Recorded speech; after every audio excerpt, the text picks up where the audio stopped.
Bonsoir à tous, bonsoir à toutes. Bienvenue dans notre rencontre de ce soir. Nous voulons nous disposer, nous voulons nous disposer pour, pardon, pour commencer ces moments. Nous avons un programme bien chargé ce soir, donc on va commencer et puis les autres vont se joindre à nous. On va élever nos voix et, pardon, rendre grâce à Dieu et recommander ces moments entre les mains du Seigneur. Élevons nos voix et remercions le Seigneur. Père de grâce, Père de bonté, nous voulons encore te dire merci. Merci pour tes bontés, merci pour ta miséricorde, merci pour ta fidélité, merci d'avoir veillé sur nous, merci d'avoir pris soin de nous, merci d'être toujours là dans nos vies, merci d'avoir pris soin de chacun de nous. Nous sommes infiniment reconnaissants pour cette journée, pour cette semaine, pour ce 10e mois de l'année. Merci d'avoir veillé sur mon frère, merci d'avoir veillé sur ma sœur. Merci d'être là dans nos vies. Nous sommes bénis de t'appartenir, bénis de faire partie de ta famille. Nous ne sommes pas des enfants illégitimes, nous ne sommes pas abandonnés, nous ne sommes pas rejetés. Nous sommes aimés de Dieu, acceptés par le Père et accompagnés, assistés par le Saint-Esprit. Seigneur, merci pour, pour la session de ce soir, Seigneur, pour tout ce que tu as prévu.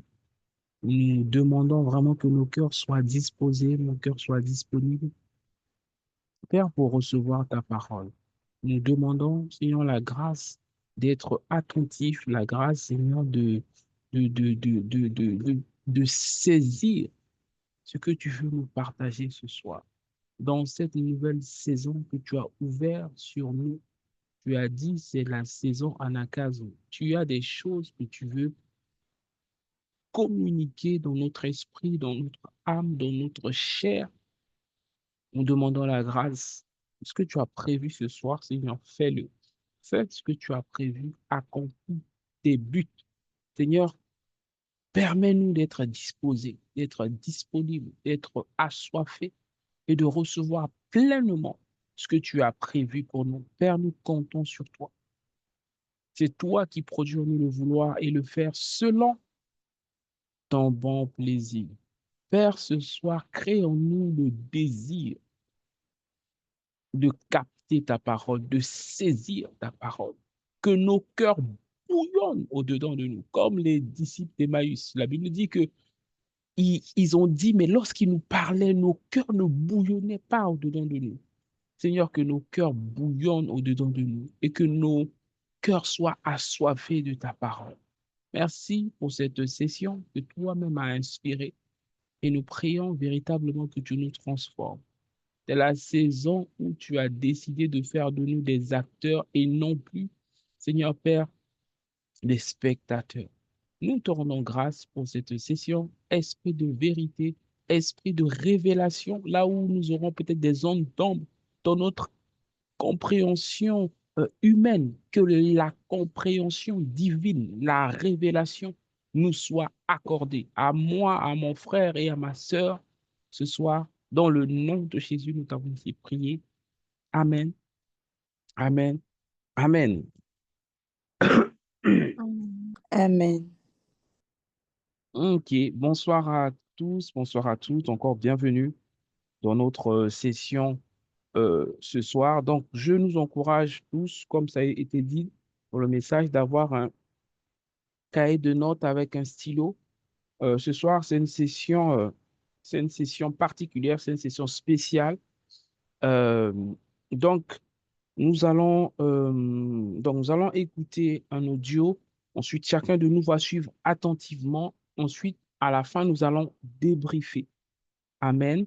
Notre session aujourd'hui, c'est une session, comme j'ai dit, particulière. Donc, on dépassera un peu les 1 heure. On sera vers 1h15, 1h20, voire 1h30. OK? Donc, si tu as un programme plus important, tu peux partir. Il n'y a aucun problème pour nous.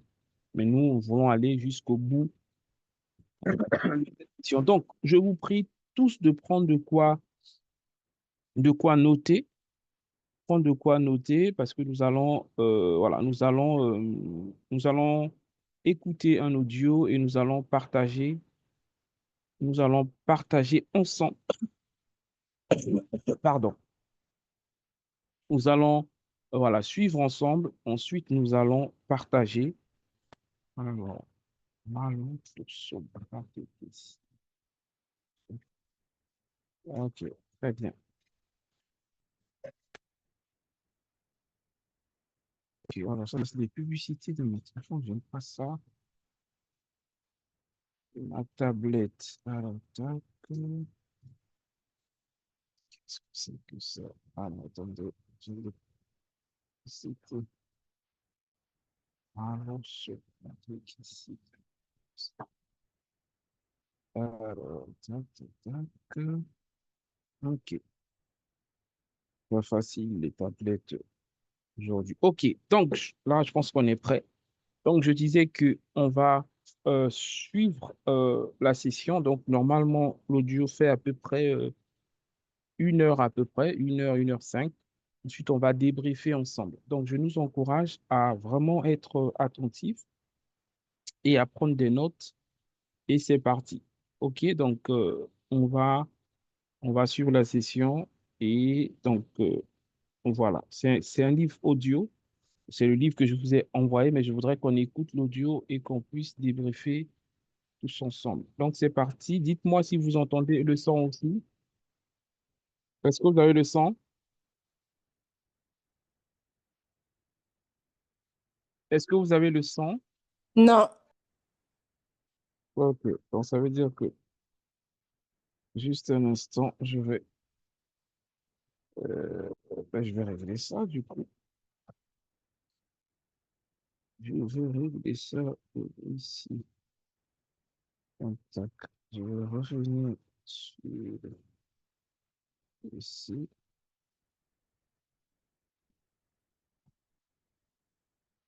Ça, les inconvénients.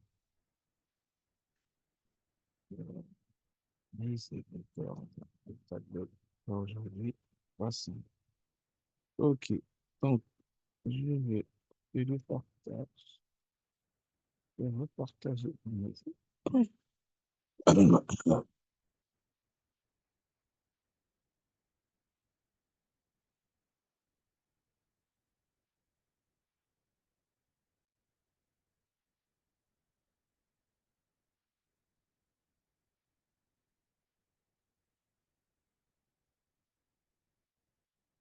Ok, dites-moi si vous avez le son. Oui, oui, c'est bon. Ok, donc on suit la session. Sauf indication contraire, toutes les citations bibliques sont tirées de la version Louis II de la Bible. Anakazo, un livre écrit par Dag Heward Mills, lu par Mahoga Borobo Daril. Chapitre 1. Anakazo, Biazo et Anaïdea. Va par les chemins et le long des haies, contrains, Anakazo, les gens d'entrer, afin que ma maison soit remplie. Luc 14, 23. Que signifie anakazo? Anakazo veut simplement dire contraindre. Ce mot signifie également obliger, imposer, forcer à tout prix, par exemple par la force physique, les menaces, la persuasion et les supplications. Il est parfois nécessaire de revenir au texte grec de la Bible pour comprendre le sens originel de certains mots. Voyez-vous, le Nouveau Testament a été traduit du grec et l'Ancien Testament de l'hébreu. Anakazo est un mot grec qui signifie contraindre. Il y a un autre mot grec qui lui est très proche, biazo. Qu'entend-on par biazo? On trouve le mot grec biazo dans Matthieu 11, où il signifie utiliser la force ou se forcer à entrer dans quelque chose. Je constate que cette qualité fait défaut dans les milieux chrétiens. Nous utilisons notre énergie pour tout, excepté pour l'œuvre de Dieu. Nous sommes acharnés dans nos métiers, zélés dans nos relations, nos couples et concernés par notre avenir. Mais devant l'œuvre de Dieu, nous devenons aussi timides que des souris. Quand je regarde les publicités à la télévision, je vois que tous ces gens ont tellement confiance dans ce qu'ils ont à offrir qu'ils n'hésitent pas à chanter les mérites de leurs produits. Les promoteurs d'alcool sont parmi les meilleurs dans ce domaine. Nous savons tous que les bières et les liqueurs s'avèrent être meurtrières et destructeurs de jeunes. À ce jour, et plus qu'autre chose au monde, l'alcool a brisé beaucoup de foyers, détruit de nombreux couples, causé des accidents de voitures en grand nombre et était également à l'origine de nombreuses guerres et querelles.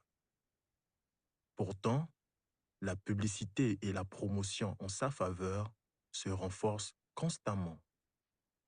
Bien que la bière soit à l'origine d'innombrables accidents mortels, nous trouvons toujours sur nos écrans des personnages souriants qui nous révèlent la puissance dont nous avons besoin.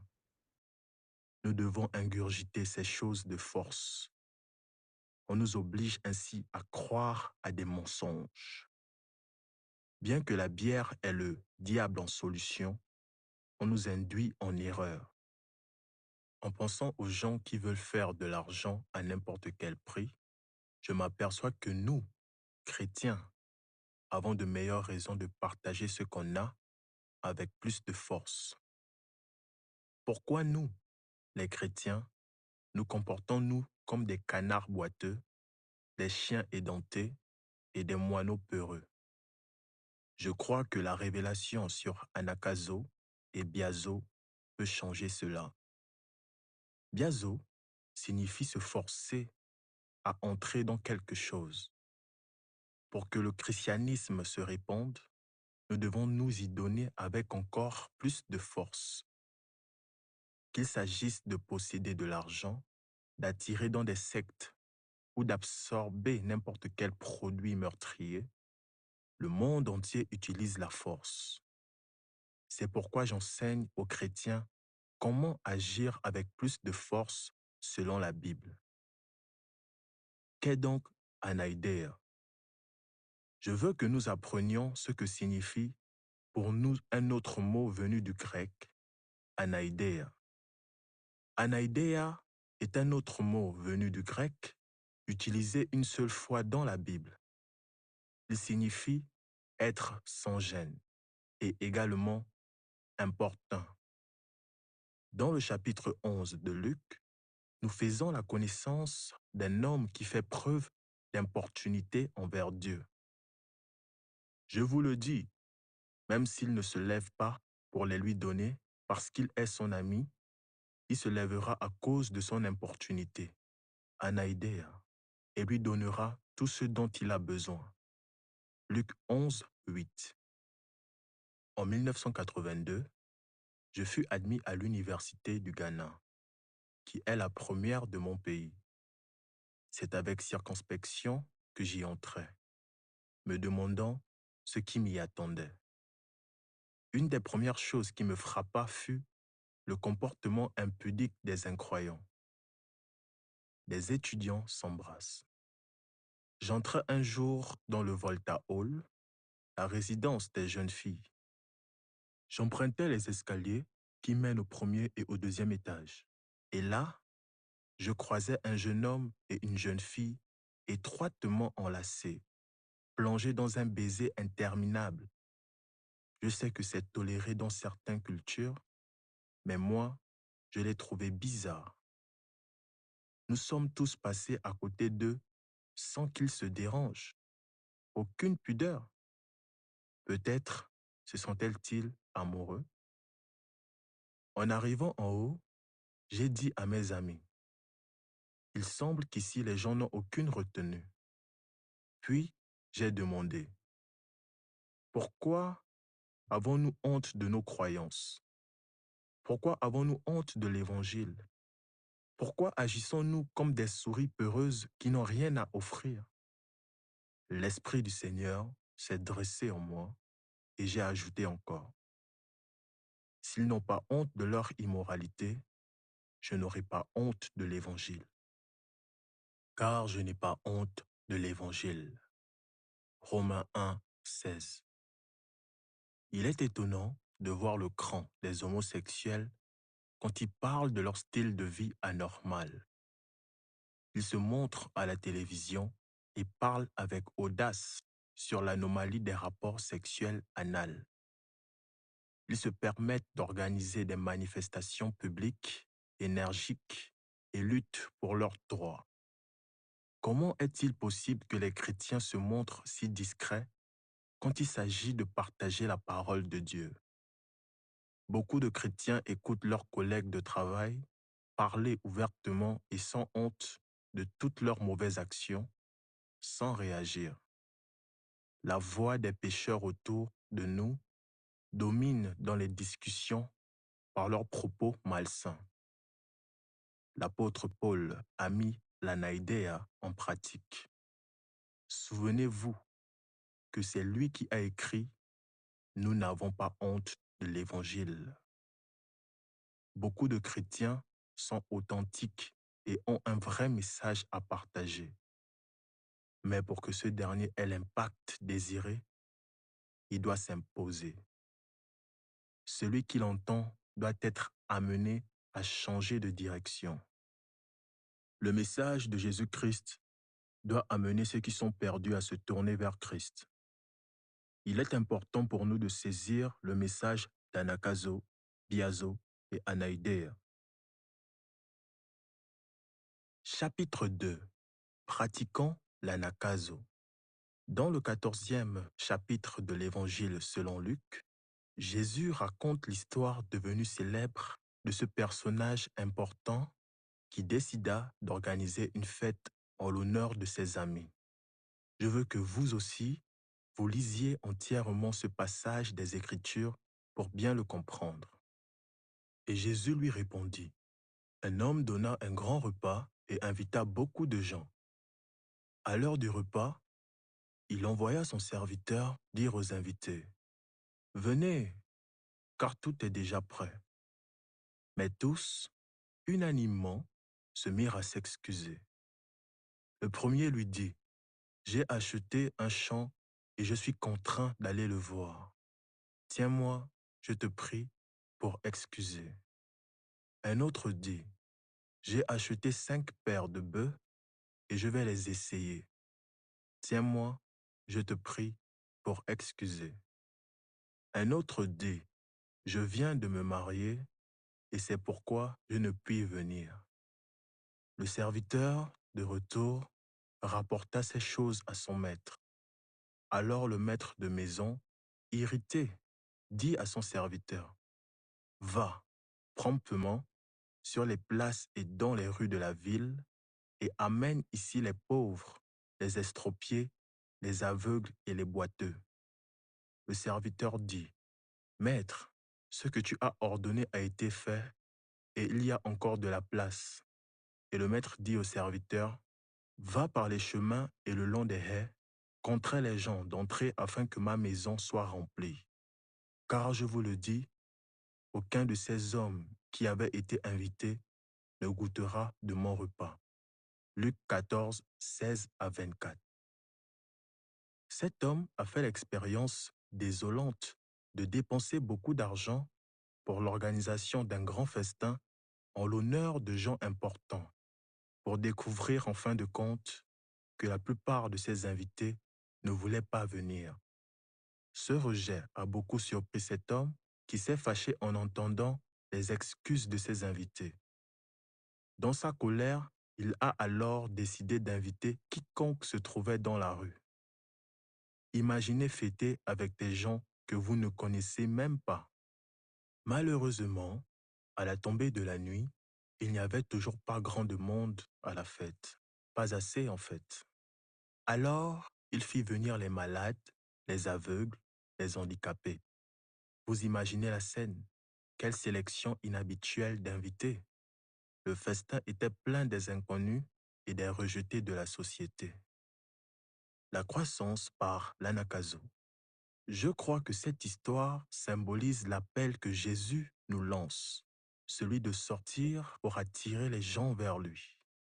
C'est aussi l'image des pasteurs envoyant leurs membres évangéliser le monde, en faisant moi aussi de l'évangélisation, en les invitant à ce grand festin. J'ai rencontré les mêmes choses que cet homme. Pourtant, j'estime qu'il a réussi dans son entreprise parce qu'en dépit de tout, sa maison s'est trouvée finalement remplie d'invités. Ce n'était pas ce qu'il avait prévu, mais la fête a eu lieu tout de même. Or, Dieu envoie son Église pour inviter le monde entier à connaître Jésus. Malheureusement, beaucoup ne répondent pas à l'invitation. Les Juifs ont été les premiers à être appelés, mais ils ont rejeté le Christ et l'Évangile a été transmis aux non-Juifs. L'élite de la société des centres urbains a entendu maintes fois l'Évangile à la télévision et dans les églises. Mais elle ne l'a pas reçu et a préféré critiquer ceux qui le prêchaient. Et de nouveau, l'Évangile est passé aux pauvres et aux riens de la société villageoise. Ils ouvrent volontiers leur cœur à la parole, n'ayant pas d'autre espérance que Dieu. Point numéro 1. L'anakazo est important parce qu'un certain type d'évangélisation ne marche plus de nos jours. Ce n'est pas par nos petits jeux d'église que nous attirerons les gens ou les convaincrons de connaître Dieu. Nos bazars et programmes d'église à la Mickey Mouse n'atteignent plus le monde d'aujourd'hui. Nous devons aller le rencontrer là où il est et le conduire à Dieu. Point numéro 2. L'anakazo est important parce que beaucoup de gens qui ont besoin de l'Évangile ne se trouvent pas à un endroit où une carte d'invitation de la bourgeoisie peut les atteindre. Si le peuple doit être touché par l'Évangile, il faudra employer une nouvelle stratégie pour aller le trouver là où il est, que ce soit près d'un caniveau, sur une route nationale ou derrière un buisson. Rester à l'église et y inviter les gens ne profite plus à la croissance de l'église depuis longtemps. Point numéro 3. Cher pasteur, sans anakazo, votre église va se vider. Je vous prie de vous souvenir que sans anakazo, la salle de festin de notre homme serait restée déserte. Souvenez-vous de ceci. Un pasteur sans anakazo n'aura qu'une église vide. Point numéro 4. Sans anakazo, beaucoup d'églises vont mourir de mort naturelle. Vous devez réaliser que la fréquentation du culte dans une communauté est incertaine. Beaucoup de nouvelles personnes entrent, mais d'autres sortent. Si le nombre de ceux qui arrivent dans votre communauté est inférieur à celui de ceux qui la quittent, l'Église va dépérir et mourir. Si vous ne voulez pas que votre Église ferme, suivez les instructions de Jésus. Sortez et pratiquez l'anakazo. Point numéro 5.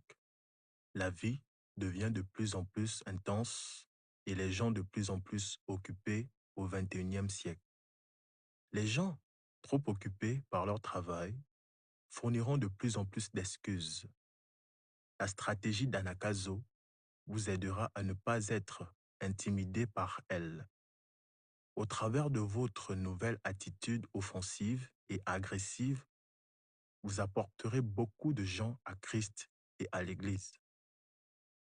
Chapitre 3. Comment mettre en pratique l'anakazo? 1.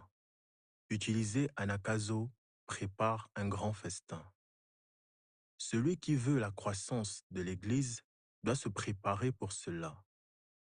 La plupart des programmes d'évangélisation chrétiens ne réussissent pas s'il n'y a pas beaucoup de préparation.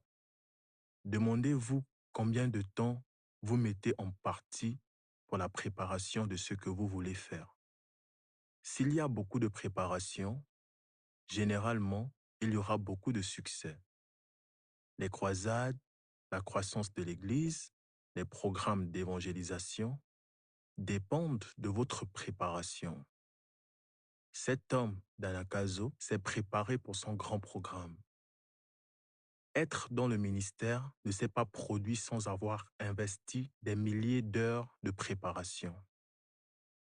Les sermons que j'ai prêchés à 10 personnes il y a quelques années sont les mêmes sermons que je prêche à des milliers aujourd'hui. Prêcher à un petit groupe de 10 personnes faisait partie de la préparation que Dieu avait pour moi. Si vous voulez que Dieu vous utilise puissamment, vous devez vous préparer dès maintenant. Profitez de chaque occasion que vous avez pour faire quelque chose d'utile dans l'Église. Je me revois dans le temps, jouant du piano et derrière la batterie à l'Église. Bien que l'ignorant, j'étais déjà en préparation pour le ministère. Aujourd'hui, j'en sais beaucoup sur la musique et le matériel musical. Je peux tenir une discussion sur la musique, l'adoration ou l'équipement coûteux. Il m'est donc avantageux d'avoir fréquenté le département musical. 2. Utiliser l'anakazo pour influencer beaucoup de personnes. Remarquez que l'homme dont il est question dans Luc 14 a préparé un grand festin auquel il a invité beaucoup de gens. Une des raisons pour lesquelles l'Évangile ne se répand pas est que les chrétiens se suffisent à eux-mêmes. Vous ne devez plus vous appartenir si vous voulez être un témoin efficace du Seigneur Jésus. Assis dans le bus, vous pouvez décider d'être agréable avec votre voisin. Parlez-lui. J'essaye toujours d'annoncer l'Évangile à ceux que je rencontre. Je sais que j'ai une bonne nouvelle à leur faire partager, en la personne de Jésus qui m'a sauvé et libéré.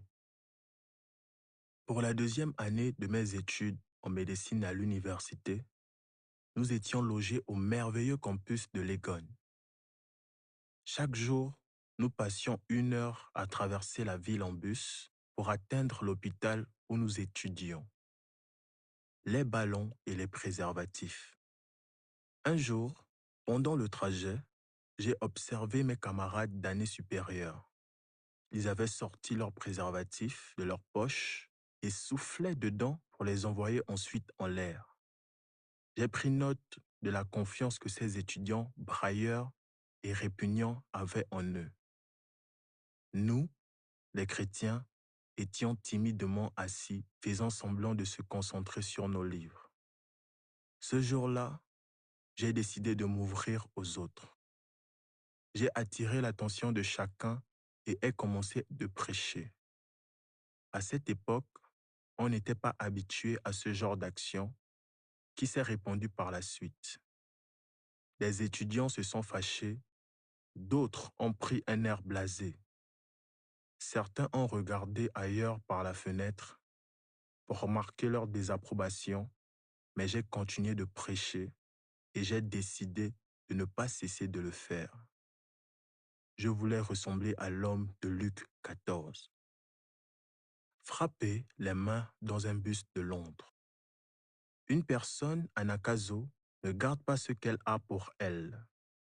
J'ai vécu quelque temps à Londres. Je me suis ankylosé petit à petit à cause de l'atmosphère rigide qui règne en Angleterre. J'avais l'habitude de prêcher n'importe où et partout. Mais en Angleterre, je ne pouvais pas établir facilement contact avec les autres. Les gens ne se montraient ni aimables ni intéressés. Un jour, alors que j'étais assis à l'étage supérieur d'un bus à 2 étages, l'esprit d'Anakazo se dressa en moi et je me dis, je ne peux plus garder ça pour moi. Je me levai et à la surprise de tous, j'attirai l'attention en tapant des mains. Je paraissais peut-être courageux vu du dehors, mais à l'intérieur j'étais effrayé. Plusieurs me lancèrent un regard meurtrier, mais je gardai mon calme et leur annonçai en entier l'évangile du salut. Ils écoutèrent calmement. Puis, je m'assis jusqu'au prochain arrêt. Un gentleman en sortant du bus me dit « J'admire votre courage, mais ça n'a pas servi à grand-chose. » Que cette intervention ait suscité l'attention ou non ne m'importait pas. Je devais répondre la parole car elle accomplit toujours quelque chose quand elle est prêchée.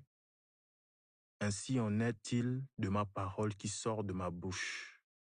Elle ne retourne pas à moi sans effet. Ésaïe 55, 11. 3. Utilisez l'anakazo et n'annule jamais votre service. Toute personne pratiquant l'anakazo n'est pas disposée à annuler son service. Chaque pasteur, au cours du processus normal de croissance de l'Église, connaît des hauts et des bas. Mais un pasteur doté de l'esprit d'anakazo n'annulera jamais un de ses services. Il ira de l'avant quel que soit le nombre de personnes présentes. Un de mes pasteurs m'a raconté qu'un certain dimanche, il s'était trouvé face à une seule personne. Il m'a dit qu'il ne s'était jamais senti si découragé. Cependant, il fit en sorte de prêcher à cette seule âme de son mieux pour le Seigneur. Anakazo dans la communauté. À une certaine époque, l'assistance à l'un de nos services devint très faible.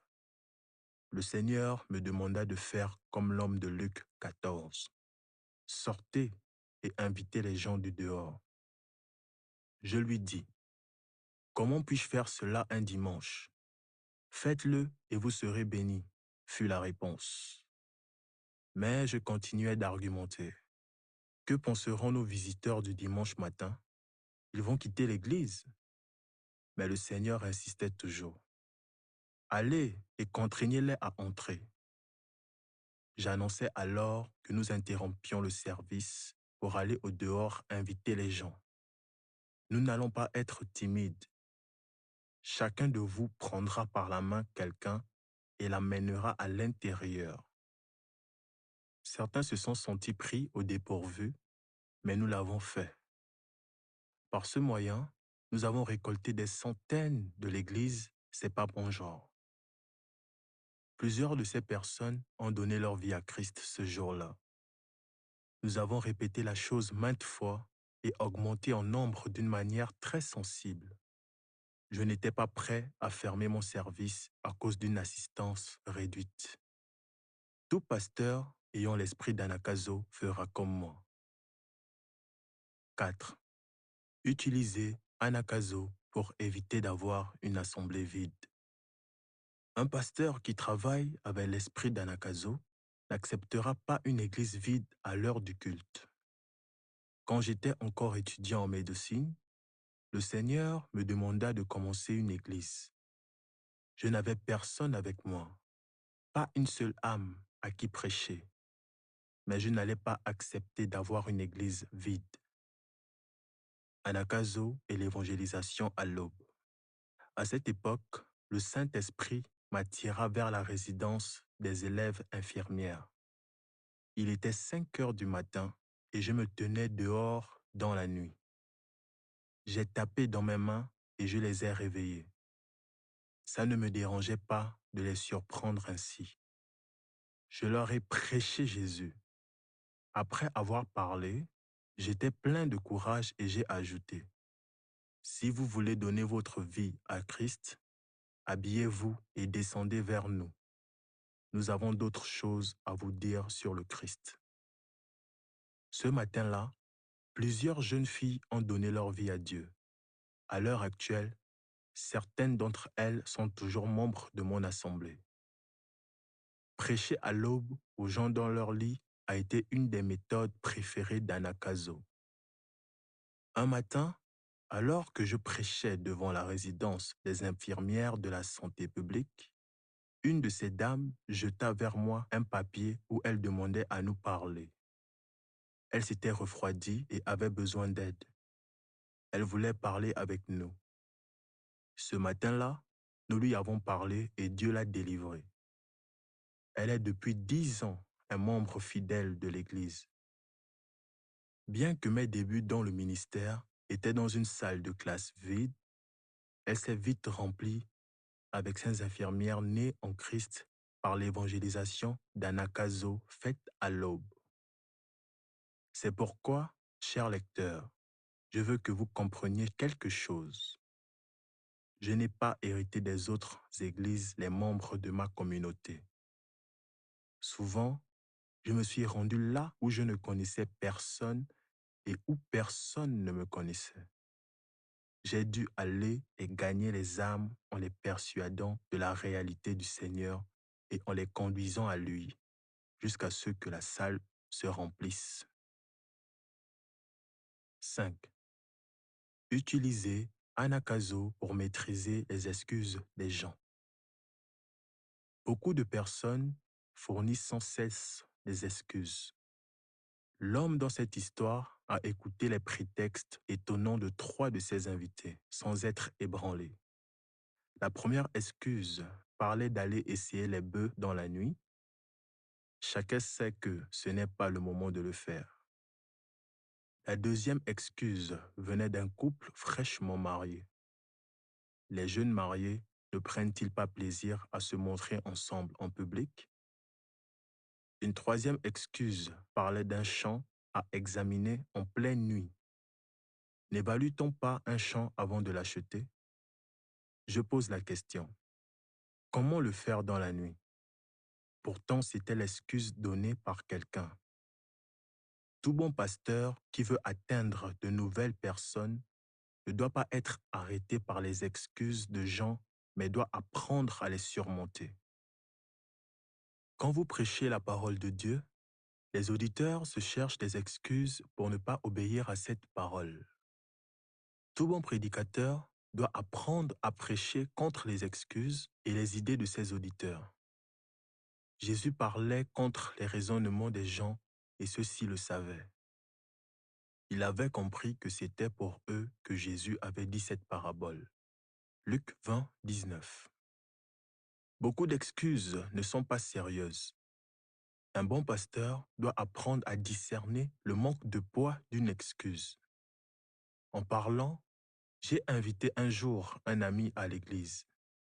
Il me fit remarquer que l'heure fixée pour la rencontre ne lui convenait pas vraiment et que la distance qu'il lui faudrait parcourir était considérable.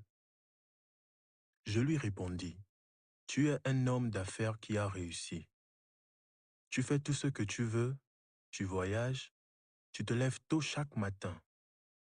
Tu prends même le temps d'aller visiter ta petite amie qui vit à des kilomètres d'ici et tu me dis que tu n'as pas de temps pour Dieu. » J'ai fait cette remarque. Si tu veux vraiment faire quelque chose, tu trouveras les moyens de le faire. Certains prétendent ne pas pouvoir donner leur dîme par manque de moyens financiers. Considérez la somme d'argent qu'ils mettent sur d'autres choses et ailleurs, et vous réaliserez que le problème n'est pas le manque d'argent, mais bien un esprit d'avarice qui les tient. 6. Utilisez l'anakazo pour maîtriser les mensonges que les gens disent. Vous devez apprendre à surmonter les mensonges et les excuses des gens que vous conduisez. Je me rappelle une chose qui s'est passée lors d'une collecte de fonds qu'un de mes pasteurs avait organisée dans une des branches de notre église. Ce pasteur proposa de faire une collecte destinée à l'achat d'instruments pour l'église. Le mari de quelqu'un, un étranger, décida de faire une donation. Alors qu'il levait sa main, sa femme l'arrêta et la remit en place. Elle pensait que le pasteur n'avait rien vu.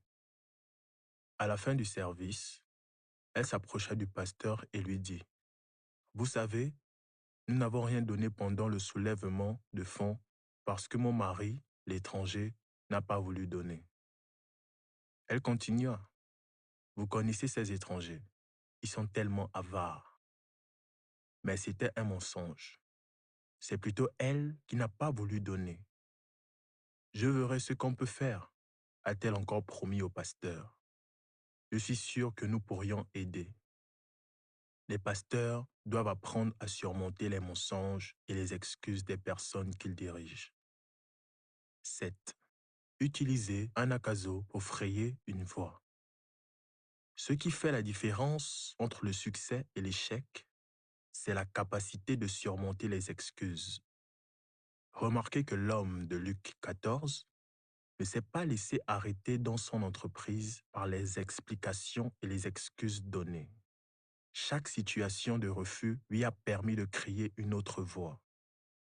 Je suis convaincu de ceci. Si vous voulez vraiment faire quelque chose, vous ouvrez un moyen. Si vous ne voulez pas le faire, vous trouvez une excuse. Ils sont venus à la fête.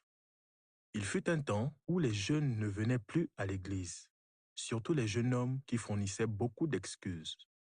Mais un jour, l'esprit d'Anakazo s'est dressé en moi et je me suis dit, si eux, ils ne viennent pas à l'église, nous irons sur place leur organiser une fête.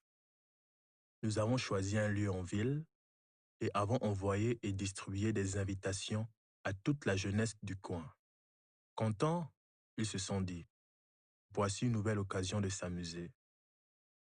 Je me revois ce soir en particulier, dansant avec eux sur une musique chrétienne bien rythmée. Plus tard, l'un d'eux m'a confié son étonnement de n'avoir pas pu boire la bière qu'il réclamait en vain. À un certain moment, nous avons baissé le volume du son et changé le rythme pour faire une annonce. La plupart des incroyants endurcis étaient là. À leur grand étonnement, je me suis levé et leur ai prêché l'Évangile. Bien que surpris, certains donnèrent leur vie à Christ et passèrent ce soir-là par la nouvelle naissance. J'ai quelques pasteurs de mon église qui ont été sauvés de cette manière-là. Vous voyez, la Bible dit « Sauvez-en à tout prix quelques-uns ». Anakazo signifie obliger le peuple, le pousser vers Dieu. L'homme Anakazo n'est pas découragé par des circonstances défavorables. Le refus de ces jeunes de venir à l'église n'a pas été pour nous un obstacle infranchissable. Nous leur avons créé un chemin. Apprenez à ouvrir une voie là où il n'y en a pas. Trouvez une manière de contourner chaque excuse que les gens vous donnent. 8. Utilisez Anakazo pour sortir de votre cercle normal de vie. Chacun de nous est entouré d'amis et il est normal de rester ainsi entre nous. Mais celui qui veut être utilisé par Dieu doit sortir de son groupe habituel. C'est ce qui est arrivé à l'homme Anakazo de l'histoire. Nous devons faire face à cette réalité si nous voulons plaire à Dieu. J'avais mon propre entourage. J'avais un groupe d'amis avec lequel j'ai grandi, une sorte d'élite de la société, tous enfants d'étrangers ou de la bourgeoisie. Dans mon enfance, je voyageais en première classe des vols intercontinentaux où je fréquentais ce qu'on appelle l'élite de la société. Je logeais dans les villes internationales avec mon père. Mes loisirs étaient la natation et l'équitation, des occupations peu répandues au Ghana. Mais on ne trouvait pas de chrétiens dans ce milieu. C'est pourquoi, après ma nouvelle naissance, j'ai commencé de fréquenter un groupe de gens très différents, de meilleures compagnies, différents de ceux que j'avais connus. Si je devais être agréable à Dieu, je ne pouvais pas passer du temps dans ces milieux. Il n'y avait aucun croyant de parmi eux. Pour plaire à Dieu, vous aussi aurez à quitter certains amis pour entrer dans d'autres milieux. L'homme riche de notre histoire n'aurait normalement pas choisi d'entrer en contact avec les gens de la rue ou sortant de derrière les buissons. Je sais que l'homme riche n'aurait pas recherché la compagnie des aveugles et des infirmes, mais il a dû laisser son milieu social pour atteindre son but. Le gentil petit groupe doit croître. Je me souviens, en 1984, j'étais responsable d'un petit groupe de partage bien sympathique de l'université. Nous nous aimions beaucoup et nous étions souvent ensemble. Au fait, j'ai rencontré ma femme. Beaucoup d'entre eux me sont encore très proches. Mais un jour, l'Esprit de Dieu me mit à cœur d'ouvrir notre groupe à des inconnus que nous devions aller chercher et trouver. Certains amis, je me souviens, n'ont pas apprécié l'idée d'agrandir ainsi notre petite clique. Nous allons y perdre à nous mélanger ainsi. Une gentille petite famille, c'est si agréable. Mais ce groupe m'a suivi, sortie après sortie, et nous avons forcé les gens à s'approcher du Seigneur. Je n'étais jamais fatigué de prêcher. Si les gens ne sont pas fatigués de prêcher, devriez-vous vous lasser de répandre l'Évangile? Pendant ma 2e année d'études en médecine, la plus difficile, j'entraînais ce groupe chaque samedi dans des activités d'évangélisation matinales. Tout le monde nous connaissait. Ils s'étaient habitués à ce que nous leur parlions ainsi haut et fort. Dieu merci pour notre petite clique du début, j'ai dit. Mais il a fallu que nous allions, là dehors, gagner des âmes. Nous devons sortir de notre petit cercle d'amis. Après un certain temps, nos sermons n'impressionneront plus les incroyants. Donc si vous n'appliquez pas une nouvelle méthode du style Anakazo, votre message finira par s'émousser. Alors que nous continuions de prêcher à l'aube, je réalisais que les gens se contentaient de se tourner dans leur lit en nous ignorant. Je me suis dit, notre message ne les attire plus.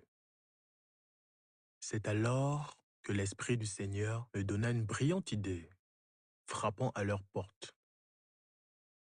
Frappons à leur porte. Puisque les gens s'étaient maintenant habitués à entendre nos voix, nous devions innover dans notre évangélisation. Il fallait faire quelque chose de nouveau pour ces gens.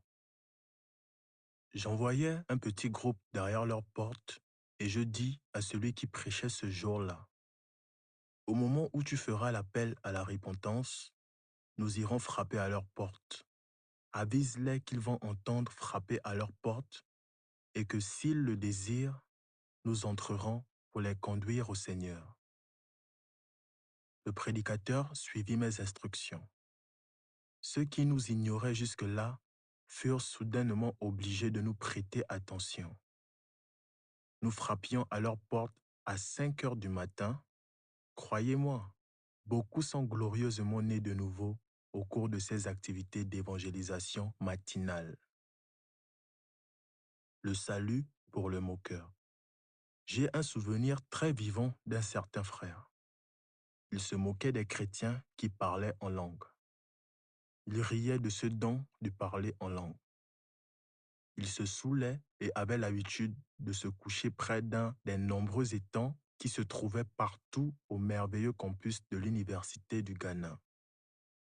Ce matin-là, à la fin de sa prédication, mon ami l'évangéliste ajouta donc, « Peut-être vous allez entendre un coup à votre porte. Si vous voulez donner votre vie à Christ, ouvrez. Quelqu'un entrera pour vous aider. » J'étais devant la porte de ce jeune homme. À ma surprise, il nous accueillit en disant, « Je savais que vous alliez venir. Aujourd'hui est mon jour. » Ce matin-là, il donna son cœur au Seigneur.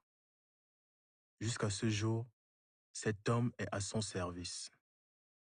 Oui, je rends gloire à Dieu pour toutes ces nouvelles naissances arrachées à tout prix à la mort.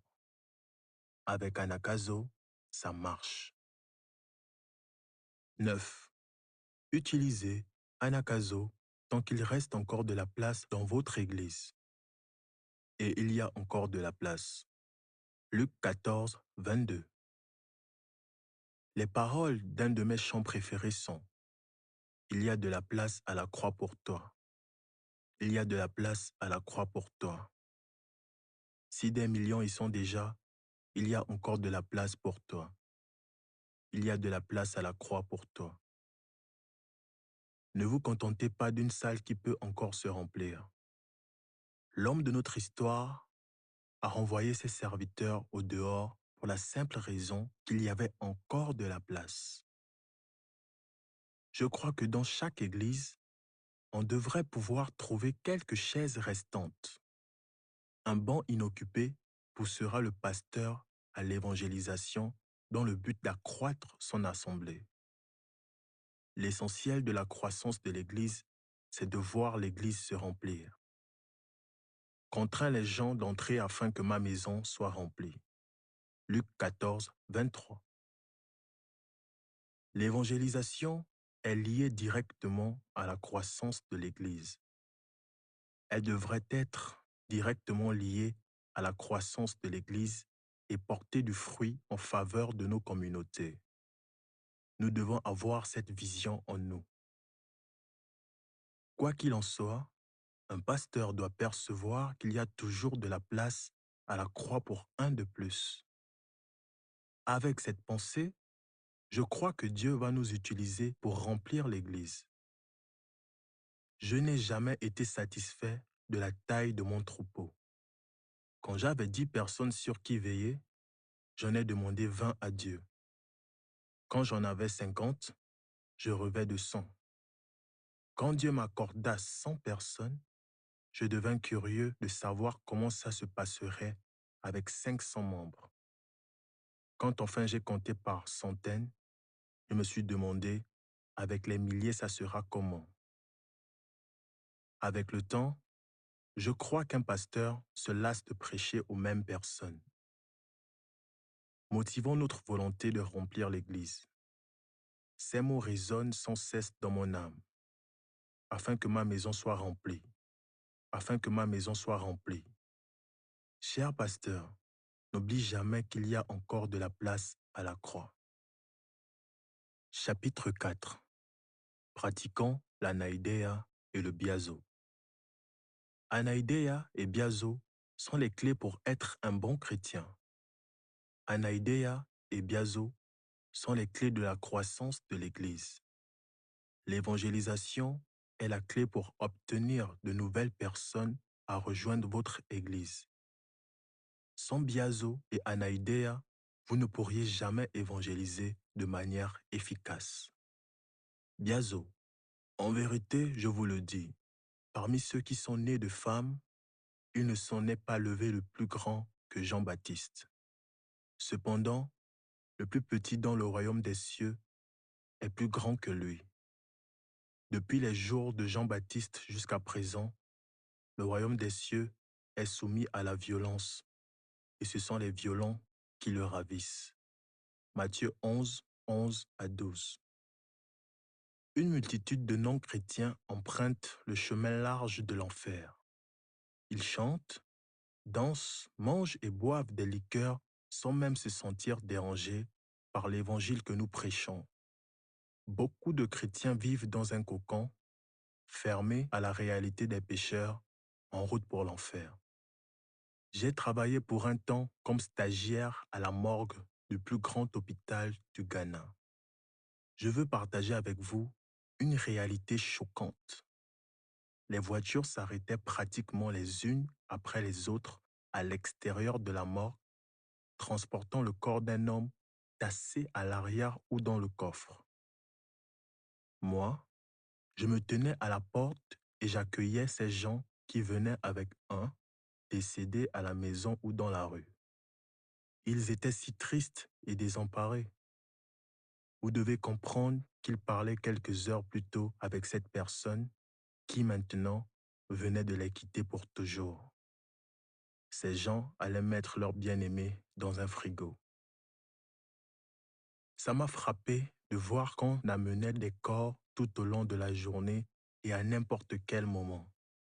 Alors que je réfléchissais à la chose, Dieu me montra que quelqu'un mourait quelque part dans la ville tout le temps. La mort ne frappe pas seulement tôt le matin ou tard la nuit. Cela peut arriver n'importe quand et n'importe où. Une personne qui ne s'est jamais tenue à la porte d'une morgue comme moi ne réalise pas combien la mort est présente. Des gens partent sans cesse pour l'éternité. Dieu m'a parlé à travers ces choses comme il l'a fait pour ses prophètes. Là, devant cette porte, il m'a dit, « Sais-tu combien de ceux-là sont sauvés? Je suis mort pour eux, j'ai donné ma vie pour eux. Sont-ils sauvés? » Amis chrétiens, écoute-moi. Nos ventes de charité, nos noces, nos assemblées et nos belles chorales ne suffisent pas pour attirer la multitude à Christ. Les gens prennent le chemin large de la destruction sans même savoir qu'il les mène en enfer. Ils écoutaient de la musique. Cela me fait penser de la Deuxième Guerre mondiale à des prisonniers de guerre qu'on avait enfermés dans de larges camps. Alors que, dévêtus, on les faisait entrer en file dans de grandes chambres à gaz, on leur fit entendre une merveilleuse musique. Ils écoutèrent. Elle était si douce, si rafraîchissante, qu'ils pensèrent que rien de vraiment mauvais ne pouvait leur arriver. Comment se douter qu'en fin de compte, ces donneurs de belle musique allaient aussi les massacrer? C'est ce qui arrive aux incroyants d'aujourd'hui. Ils écoutent la musique du diable, les mélodies et les berceuses de ce monde les charment, et à cause d'elles, ils ne savent pas qu'ils marchent vers leur destruction. Comme le bœuf qui va à l'abattoir. Proverbe 7, 22. Dans Matthieu 11, 12, la Bible nous dit que le royaume des cieux est soumis à la violence et que ce sont les violents qui s'en emparent. Qu'est-ce que cela veut dire? Le Nouveau Testament du XXe siècle déclare « Les gens avec la force le ravissent ». La traduction Williams dit « le ravissent comme un prix précieux ». La traduction Goodspeed annonce « Les hommes ont pris le royaume des cieux par un orage ». La traduction Weymouth déclare « Le royaume de Dieu a subi de violents assauts ». Toutes ces écritures nous disent une chose. Les paroles gentilles, les belles chansons, les sermons boiteux et les chorales dociles n'aideront pas beaucoup ce monde indifférent et sans intérêt pour la parole de Dieu. Les gens ne veulent pas entendre. Ils sont leurrés par le diable. Les divertissements d'église n'aideront pas. Il importe peu aux gens que Jésus revienne aujourd'hui ou demain. Ils nous disent « Laissez-moi tranquille et allez en diable avec vos histoires d'église ». C'est pourquoi nous avons besoin de ce que la Bible appelle « biazo ». Biazo signifie se forcer à entrer dans quelque chose. Beaucoup sont aveuglés par le diable.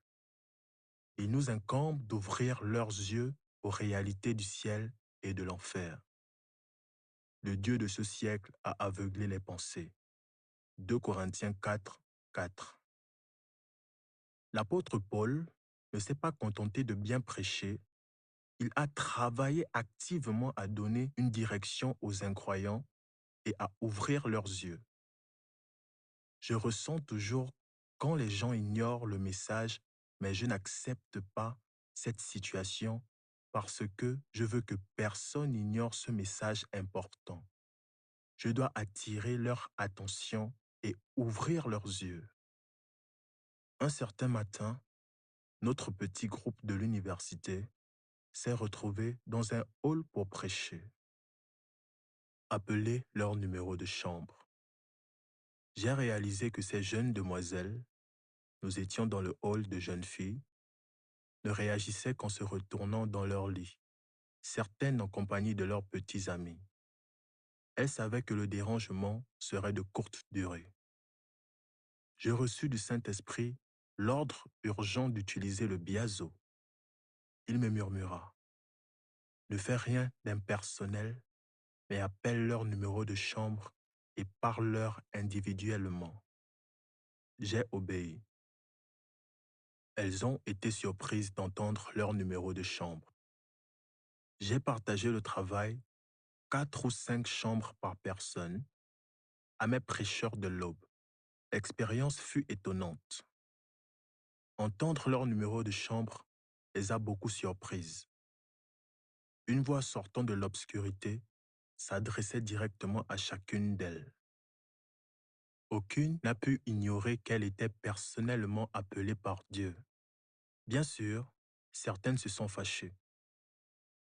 Certaines avaient leurs petits amis couchés à côté d'elles dans la chambre. Ils ne pouvaient pas s'empêcher d'entendre un message personnel et direct.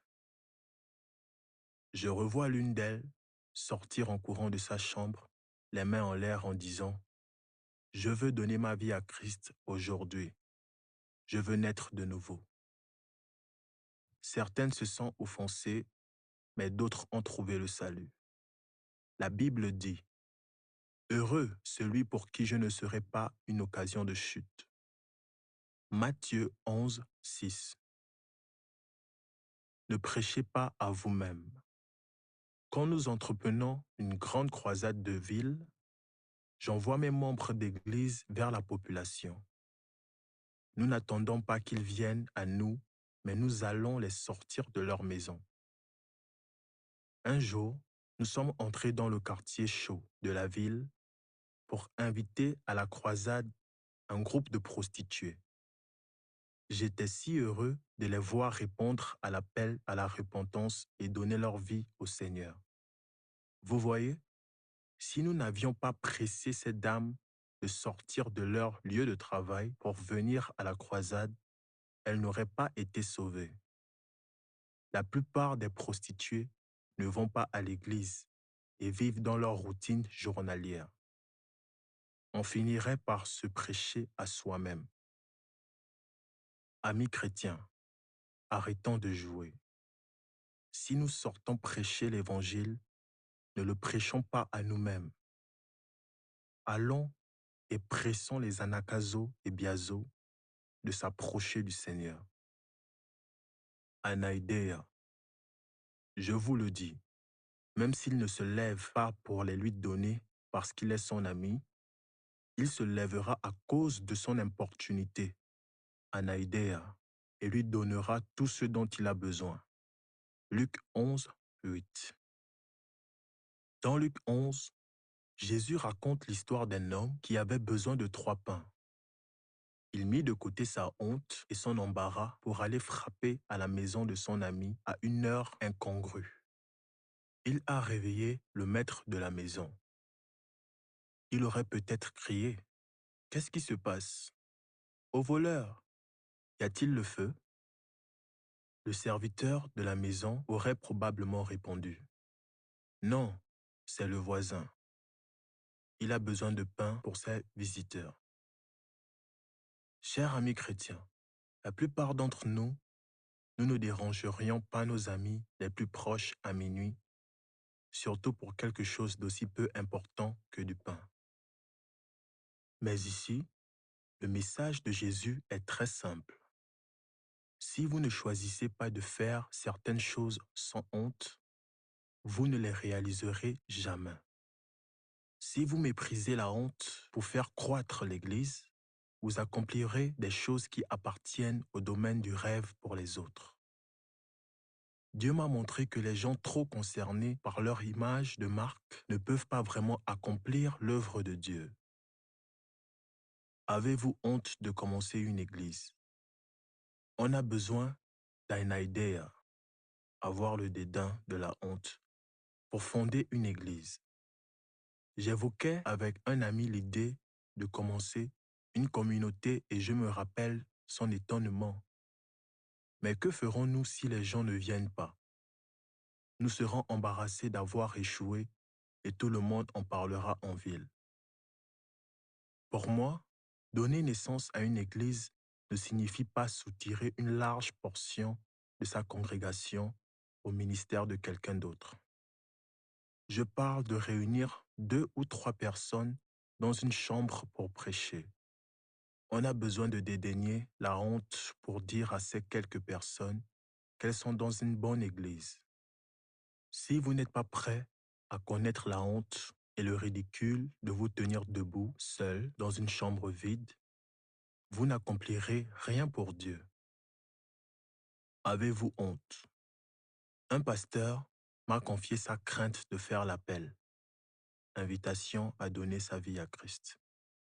Et si personne ne répond, ne seriez-vous pas mal à l'aise? Les gens penseront que vous n'avez pas l'onction et que votre message n'est pas puissant. Cette manière de penser nous éloigne d'un ministère efficace. Une des anciennes de mon église m'a téléphoné pour m'annoncer la première réponse à ses appels. Vous voyez, elle avait persévéré sans honte jusqu'à ce jour, appel après appel. La naïdéa, mépris de la honte et persistance, lui a permis d'obtenir le résultat escompté.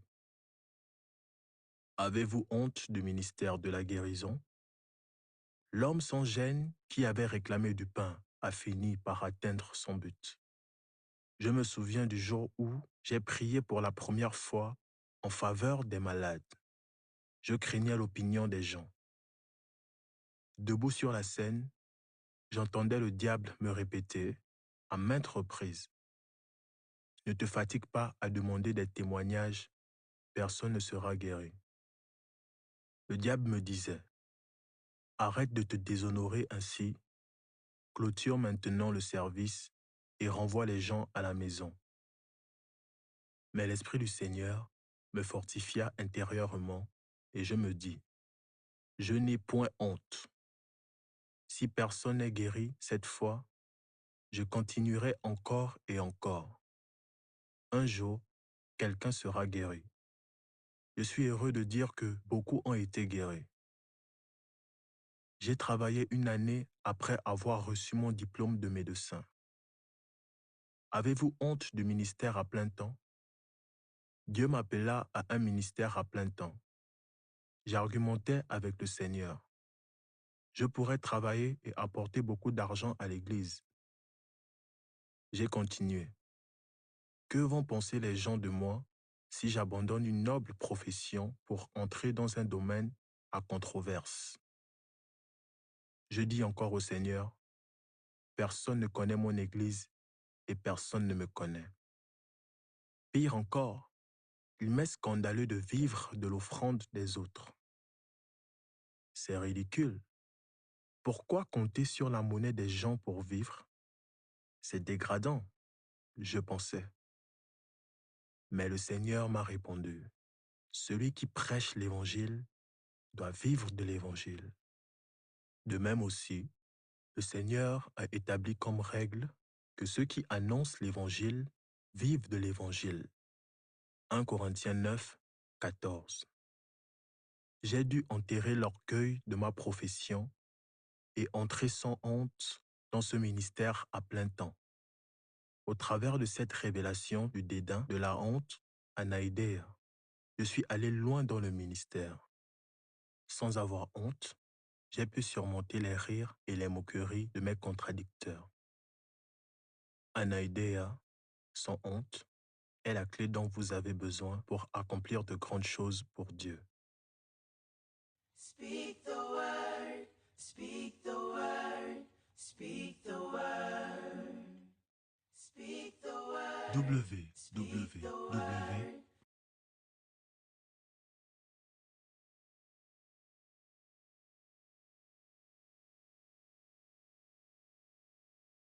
Ok, ok. Alors, je vais couper le partage ici.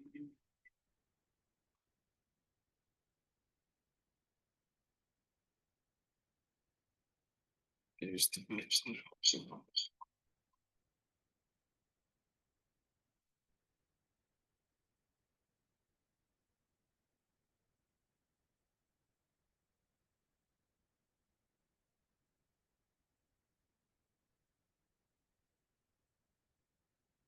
Très bien. Est-ce que vous m'entendez?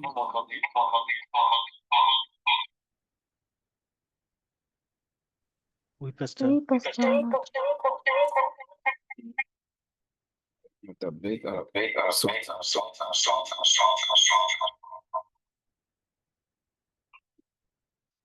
Ok, c'est bon.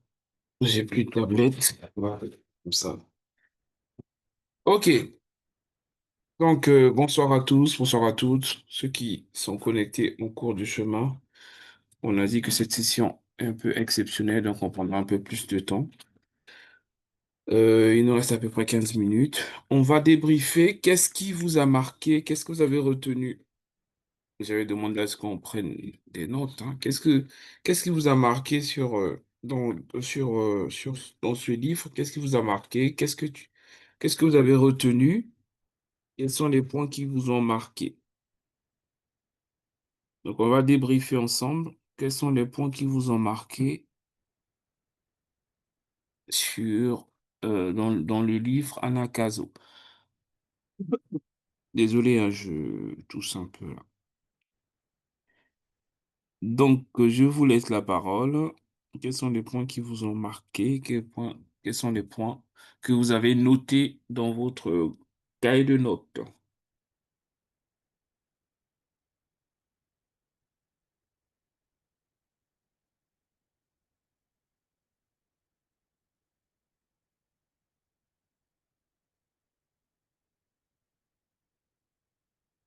Qui veut commencer? Qui veut donner les points qu'il a marqués, les points qu'il a notés? Bah, sinon, je vais désigner, hein, si vous voulez pas parler.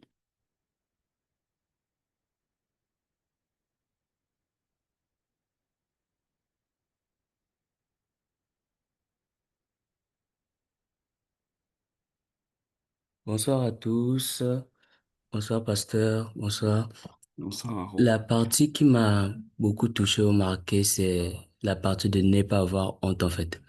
Je pense que c'est Anadea où il dit, surtout quand il a donné l'exemple de ceux qui vendent de l'alcool, il dit les pécheurs, en tout cas ceux qui commettent l'iniquité ou bien les païens, n'ont pas honte de faire de la publicité sur ce qui est mal.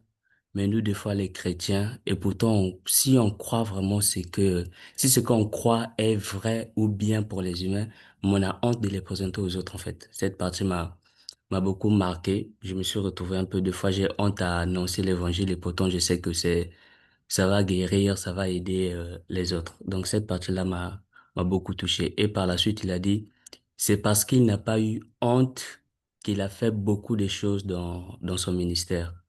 Donc, c'est ça Mhm. qui m'a beaucoup touché. Ok, très bien.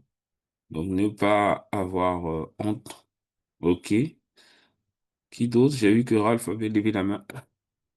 Vas-y. Bonsoir, papa. Bonsoir à tous. Moi, la partie qui m'a touché, c'est vraiment la partie qu'elle a parlé de Biagio. Biagio, c'est-à-dire forcer, qu'elle a forcé, par exemple, quand ils sont partis, bah, avec les différentes dynamiques qu'il a mis en place avec son groupe sur le campus, où il partait, que ce soit prêcher le matin pendant que les gens dormaient, aller à la porte, à la porte taper pour vraiment les forcer, pour vraiment, et vraiment leur parler de l'évangile et tout. Moi, c'est vraiment la partie qui m'a marqué. Et ce qui m'a marqué même tout au long du récit en général, c'est vraiment, il a montré que c'est pas une histoire que il était forcément le plus courageux, parce qu'il a dit qu'il y a des moments où il se levait pour, par exemple, quand il était à Londres, quand il se levait pour prêcher comme ça, c'est pas qu'il était le plus courageux. À l'intérieur de lui, il tremblait, il avait peur, même si à l'extérieur, peut-être qu'il pouvait transpirer l'assurance, il avait peur.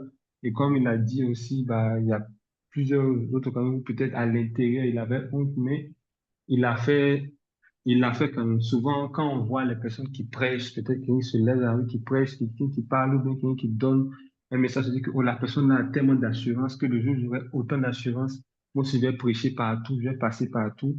Mais souvent, c'est pas l'assurance qui nous manque, c'est juste l'audace d'aller malgré la peur, parce qu'il y aura toujours l'ennemi qui sera là pour parler, pour insuffler des voix, pour insuffler des choses.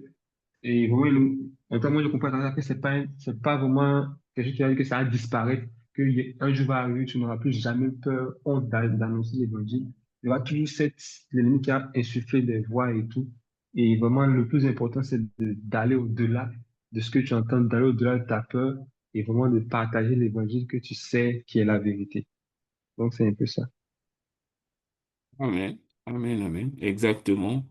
C'est c'est vraiment le fait de comprendre que après, moi, j'ai beaucoup étudié Bishop Black. En fait, c'est pas un gars qui est hyper courageux, expressif.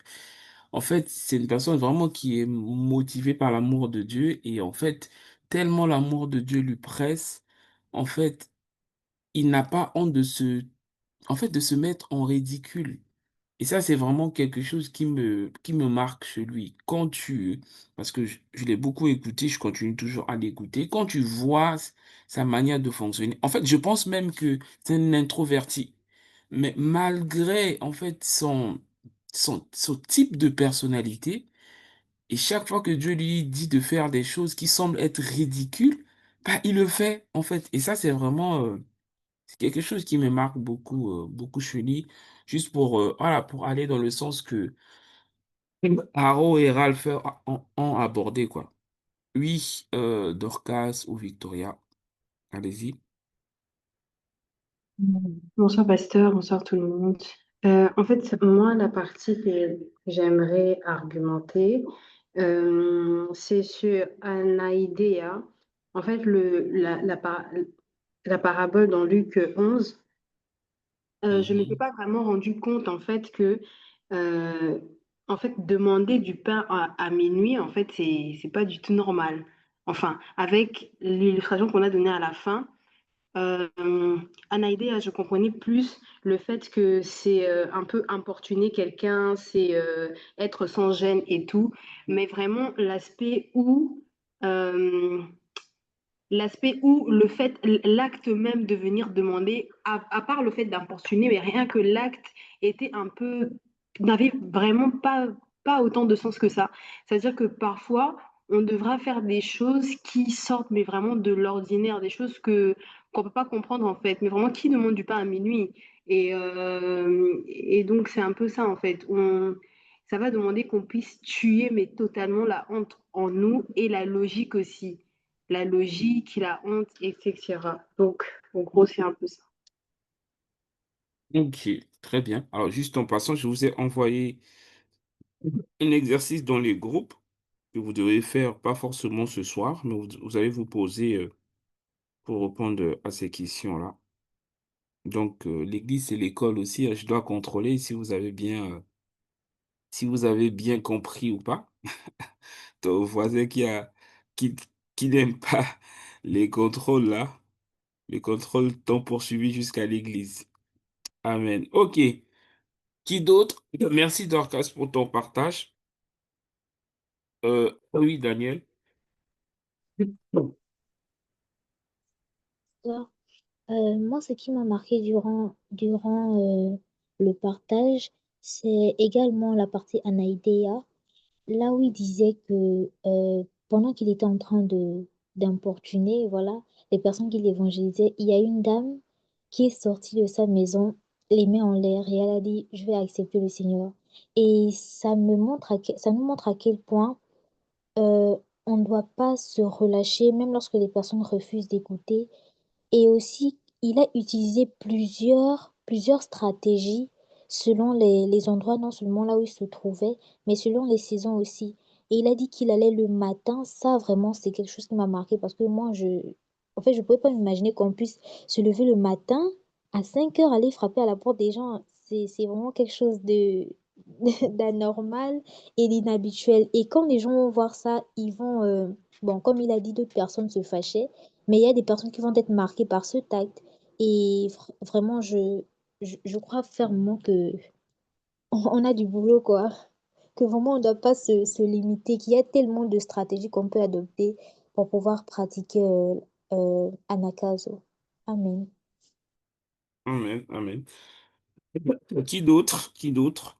Effectivement, quand j'avais écouté, non, j'avais d'abord lu, j'ai pas écouté. Quand j'avais lu le livre il y a quelques années, j'étais choqué. J'ai dit, non, mais les gars, là, vraiment, tu déranges le, le sommeil des gens, mais il faut être courageux vraiment pour faire ça, quoi.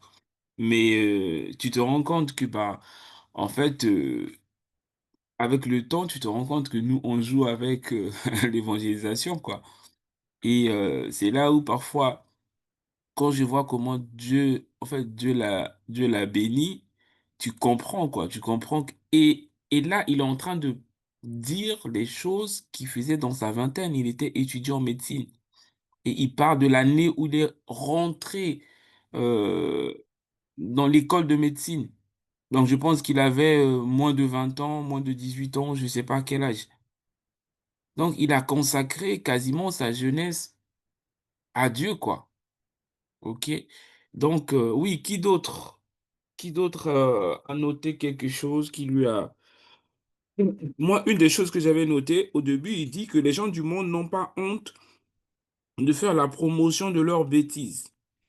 Et ça, c'est vraiment, c'est très fort, en fait. Les gens du monde n'ont pas honte de faire la promotion de l'alcool. Ils savent que ça tue, mais ils s'en moquent. La promotion de la cigarette, ils savent que bah,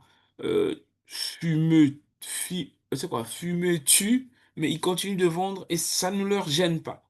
Mais nous qui avons euh, j'ai envie de dire, le message pour la vie, la bonne nouvelle, on n'ose pas, quoi. On n'ose vraiment pas. Qui d'autre qui veut partager ce que, oui, Chris Lévy. Oh là là, Seigneur. Oui, Chris Lévy, tu peux partager ce que tu as retenu. Oui, bonsoir tout le monde, bonsoir pasteur.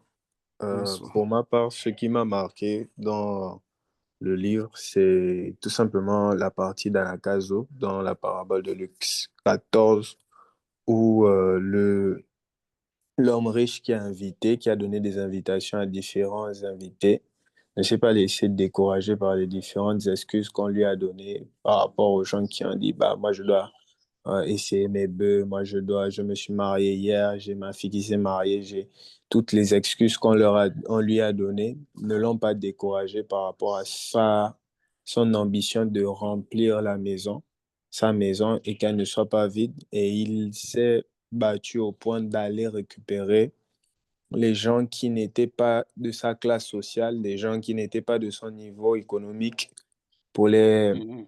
les emmener. En fait, ça m'a vraiment amené à comprendre que bah, souvent, on a du mal à évangéliser parce que on se dit devoir fréquenter certaines personnes ou souvent même on voit certaines personnes dans nos entourages qui ne sont pas très recommandables selon les normes sociétales et ça nous met comme des bâtons dans les roues pour aller vers elles, pour les emmener à Christ, alors que ce sont ces genres de personnes-là qui ont de plus en plus besoin de Christ d'abord. Et vraiment, le fait qu'il ait aussi parlé de la partie où ils sont allés donner des invitations aux prostituées pour qu'elles viennent à la campagne d'évangélisation et le fait qu'il ait souligné que les prostituées ou encore les gens qui ne mettent pas pied à l'église de par leur métier, de par voilà, leurs habitudes toxiques qu'ils ont, qui se sentiront jugés dans les églises, elles aussi, ces genres de personnes-là, elles aussi, elles ont besoin que nous puissions aller vers elles et ne pas hésiter. Vraiment, ça m'a ouvert les yeux sur les jugements qu'on peut nous-mêmes porter à des personnes qui ont besoin de l'évangile et comment ça peut nous empêcher de leur apporter la parole, de les anakazo. Voilà un peu ce que moi j'ai retenu. Très bien, très bien, très bien. Juste aussi pour aller dans le sens que tu as abordé, il a dit qu'il faut parfois quitter son rang social. Et donc, il explique le fait que bah, dans son enfance, bah, en gros, ils n'étaient pas pauvres, hein. Ses parents sont riches, en tout cas étaient riches, etc. Mais à cause de l'œuvre de Dieu, il a dû aller vers d'autres types de personnes. Et même, il raconte, quand il a commencé son église, il avait un noyau. Et quand le Saint-Esprit lui a dit d'ouvrir le noyau, c'est-à-dire d'aller chercher d'autres personnes, de ne pas rester avec son clan, il y a eu d'autres personnes qui n'ont pas compris ça. Et donc, c'est vraiment hyper important de comprendre que lorsqu'on veut anakazoer, si je dois dire ça comme ça, parfois, Dieu va nous emmener vers des personnes qui sont pas comme nous. Je me souviens, Il y a plusieurs années maintenant, quand on m'a donné la responsabilité du ministère de l'évangélisation, on était encore à Boissy, je crois 2016. Et donc, on commençait à sortir, donc à Châtelet, Châtelet qui est quasiment le centre de Paris. Il y a beaucoup de métro, trains qui se croisent. En gros, vraiment, c'est une place centrale. Donc, on commençait à partir là-bas avec les équipes les samedis. Au début, on avait peur hein, d'évangéliser et tout ça. Et donc, on avait fait un culte en plein air un samedi. Et du coup, on était parti vers des personnes qui étaient en train de fumer leur shit et tout ça. Et donc, il fallait que je parle à ces personnes-là de Jésus. Et donc, le gars, il était en train de fumer, mais j'étais ça sur le visage. Alors, déjà, avant que je me convertisse, je supportais pas la cigarette. Et donc, jusqu'aujourd'hui, je supporte pas du tout la cigarette. Et donc, il fallait que je lui prêche. Alors que lui, il est en train de fumer, il me dit, oui, attends, il plie le truc, il fait le truc, oui, je t'écoute, je t'écoute. Et donc, il me gazait avec son truc. J'ai fini de parler, j'ai dit, ok, est-ce que tu es d'accord pour donner ta vie à Jésus? Oui, oui, oui, je suis d'accord. Il a fini son dernier truc, il a jeté, il a piétiné, et j'ai prié avec lui. Et quand je suis rentré à la maison, j'ai dit, mon Dieu, Seigneur, tu nous emmènes à faire des choses, mais bizarres. Et quand j'ai réécouté encore le livre, je me suis dit, ben, en fait, c'est vraiment ça l'évangile, c'est-à-dire aller quitter, on va dire, les gens qu'on fréquente au quotidien et aller vers les personnes que Dieu va nous envoyer. Pardon, que Dieu va nous envoyer. Et ça, c'était vraiment typique. C'était vraiment un truc. Quand je suis rentré à la maison, bon, je vais avouer que j'étais un peu content. J'ai dit, waouh, Seigneur, tu m'emmènes à faire des choses, des choses bizarres. OK? Et donc, on est allé aussi vers les sans-abri où voilà, on distribuait du café, on discutait avec eux sous le froid. Donc, on avait des manteaux comme ça dehors, etc. Tout ça dans le but de les gagner, quoi. Donc, ça, c'était avec ISF, je crois, 2016, 2016-2017 à peu près. Donc, pour vous dire que, voilà, là où le Seigneur nous emmène, ça va être un domaine où nous allons mourir un peu à nous-mêmes, notre orgueil, qu'est-ce qu'on va penser de moi? Est-ce qu'on va penser que je suis un peu, en gros, je suis instable parce que je parle de Jésus ou dans les trucs des religions et tout ça. Il faut vraiment prendre en compte que nous le faisons pour le Seigneur et quel que soit ce que les gens vont penser de nous, limite, on s'en fout un peu, quoi. OK? Et moi, vraiment, si je dois résumer un truc concernant ce livre, c'est vraiment, faut mourir à toi-même et il faut aller, quoi. Faut aller, quel que soit ton type de personnalité, quel que soit euh, ton rang social, parce que il faut dire que, voilà, Bishop Dag, c'est un médecin. C'est quand même, voilà, c'est une personne qui a étudié et tout ça, mais malgré ça, il n'a pas regardé à ça. Il a regardé à ce que il veut plaire à Dieu, il veut toucher le cœur de Dieu, il veut dépeupler le royaume des ténèbres pour remplir le royaume de Dieu. Et j'ai tenu vraiment à vous partager ça pour créer en nous ce désir d'être utile pour Dieu, ce désir de se dire, je n'ai pas à regarder à qu'est-ce que les gens vont penser de moi, je vais faire ce que Dieu me dit de faire. Et puis voilà, peu importe ce qui va arriver. C'est vraiment cet état d'esprit que je veux nous emmener à avoir. Et c'est ce que Dieu attend de nous. Et au-delà de ça, alors, c'est pas vraiment abordé dans le livre, mais c'est un aspect que je voulais vous partager. Je pense que je vais le développer. Il y a des récompenses qui sont attachées à ceux qui sont euh, entiers ou encore complètement engagés pour gagner des âmes. Il y a des récompenses. On aura peut-être l'opportunité d'en parler. Et il a fait un livre dessus où il parle de 120 raisons pour lesquelles nous devons gagner des âmes et tout ça. Je vous donnerai le livre aussi. En tout cas, tous ces livres sont téléchargeables sur Internet, hein, que ce soit en anglais ou en français. Je vais vous donner les, euh, les liens. Bon, en français, c'est Dag, c'est quoi? Oui, Dag livre, je crois. Bon, je vous enverrai tout ça. Mais en tout cas, vraiment, ce que je veux que vous puissiez retenir, c'est ce que Dieu attend de nous. Peu importe ta situation, peu importe ta condition, tu peux être utile pour Dieu. Et Dieu veut vraiment faire de nous des gagnants d'âme, des hommes et des femmes qui sont engagés pour lui, qui n'ont pas honte de ce que les gens vont penser d'eux, mais au contraire, qui sont plus préoccupés de ce que Dieu pense d'eux, que ce que les hommes pensent d'eux. Voilà, ce que je voulais nous partager. Donc, il est 21h33 chez vous, 22h33 ici. On va s'arrêter là pour aujourd'hui. En tout cas, dans les prochains jours, nous allons mettre en place des actions concrètes. Parmi la première action que nous aurons, ça va être le samedi, alors pas la première, mais en tout cas, une des actions qu'on aura un peu plus loin, c'est le samedi 1er novembre. Nous allons faire ce qu'on appelle la journée d'intégration.